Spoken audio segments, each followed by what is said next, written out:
My dear brothers and sisters, sharing is caring. And when we care for somebody or something, there is love. And where there is love, there is caring. Where there is caring, there is sharing. It's like a vicious circle that goes round and round. This is what we see in today's readings. The first reading we heard about the father telling the son, Tobit, go and see is there anyone who's in need of food. The son goes, looking for somebody of their own kith and kin who may be hungry, and finding that some of their own so-called people has been strangled and put to death. He leaves so-called his meal and then goes and takes care of him and gives him a decent funeral. Sharing, caring, love. And what kind of love is this? A love that has no limits. It's not selfish. In gospel passage we heard something similar.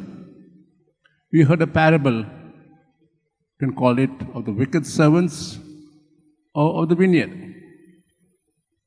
Parable, in fact, is the story of the Jewish leaders. It's in a climax in Jesus the Son who will be put to death. What's the parable telling us? The same thing. All that we have, all that we are, is given to us in trust. And we need to share it with others. Unlike those tenants who refuse to share the produce with the master, and their fate, they were taken away, the land in somebody else. All of us are, in a way, a gift of God to us and to society. If it's a gift, it can't be buried in the earth. It can't be put in the deep freeze and kept there for eternity. This gift has to be shared. The head of the family shares the love with his wife and the children. And the children, of course, share that with the companions and friends. So too, we who have got His gifts given to us, life of Jesus Himself and other gifts, we are called to share. And when we share, we care. And when we care, we love.